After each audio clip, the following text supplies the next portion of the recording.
years after this, I'm doing this spot called Lush, which doesn't get talked about a lot in Detroit hip hop music history. Yes, and I'm sir. talking to you and you and you and you.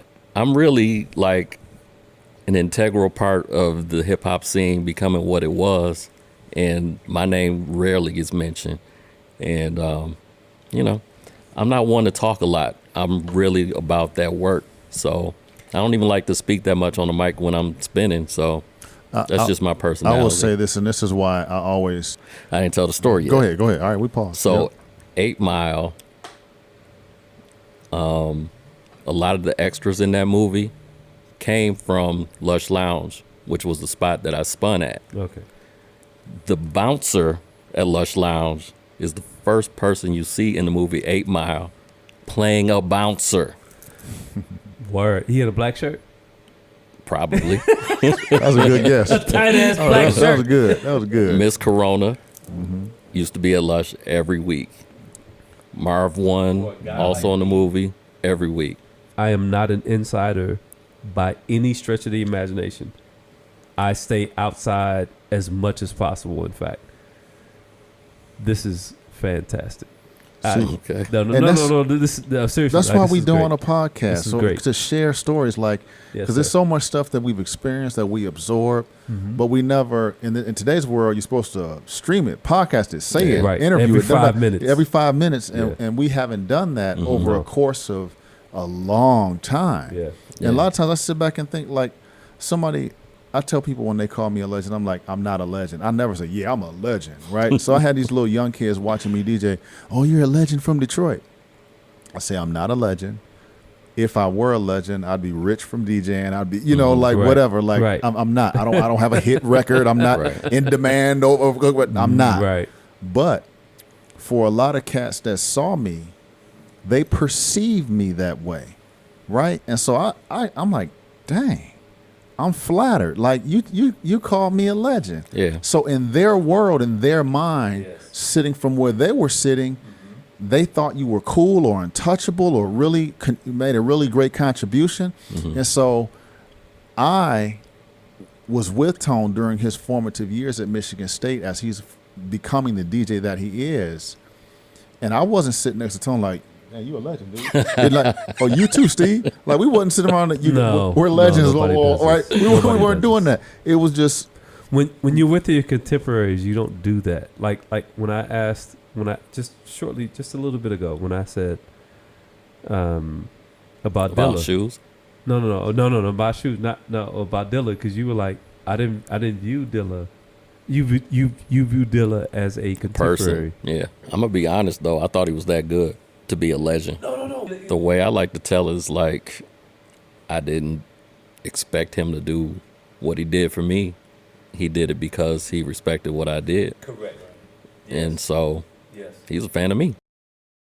Tone, I gotta say this to you. We talk like this on the phone and stuff like that. But I went from kind of like popular hero worship to realizing that I had heroes who were my own friends, who were my own contemporaries that were just as damn dope and actually doper, right? Yeah, most cases So, doper.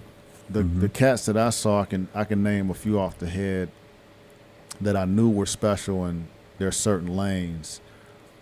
I knew Sabotage was special. I knew you were special. I heard my man DJ Dangerous and I thought he was God. I was like, if God is spinning house music on a mixtape, this is what he sounds like. When I stopped, what I wanted was the respect or adoration of the people I thought were dope, right? Almost like I wanted certain people's approval. I didn't go telling them this, but I did. Right. I wanted Alan Esther's approval because back in my day, and he's a very popular Detroit foundational DJ, Al Esther back in his day was a king. And so I wanted him to think I was sweet. I wanted his respect. Before we continue, sweet in Detroit terms is a positive that's thing. right. Yeah. Sweet as hell on the tables, right? The first time I heard somebody say sweet in a negative way on the record, I was like, what the fuck they mean? I wanted Terrence Parker's approval because we came up spent a lot of years together. Southfield High. Battling together. I wanted him to know that I was good.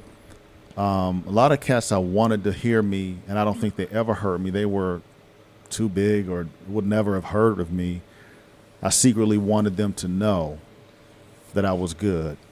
Because my ultimate heroes I was never going to meet. That was Michael Jackson. That was, big superstars, right? Mm-hmm. But the local heroes I'm going to be able to meet. So there was a crop of DJs where I was like, okay, if I don't get all the gigs, if I don't blow up or whatever, as long as he know I'm the shit, as long as he know I'm a bad motherfucker, as long as he think I'm cool. So when I got certain approvals, so when I spun my first gig with Al Esther, he didn't know I was nervous as shit.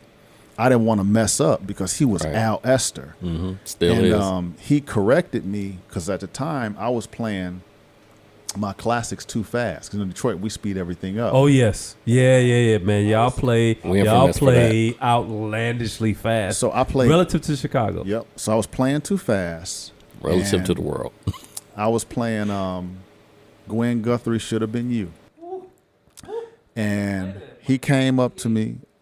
It was too fast, whatever it was, because Al pulled me aside and he said, "Hey, Steve, you need to slow that down. You don't want to play your classics too fast. Just a little bit past the green light, but not too fast." Now, my ego was offended because I want to be like, motherfucker, you can get some too. But it was Al Esther, and I had to respect it. You know what I mean? Because he was one of my heroes. Right. He was correcting a young buck, you know what I mean? Right. And he called me. He said, man, he said, Steve, you're one of my best students, and I got to tell you to slow these classics down. That's dope. And I said, man, he was Yoda. He Yoda'd you. He Yoda'd me, and I was like, my ego wanted to be like, man, I ain't your student, motherfucker. I'm trying to fuck you up tonight. But I was a student, you know what I mean? Because when I was a little puppy, couldn't spin, a circle. He was Al Esther. He was a legend. You know what I mean? Already, so. I got the pat on the back. I corrected myself, and then I knew he knew I had talent because he told me he thought I was good. He rocked with me. Like when certain cats, they mess with you.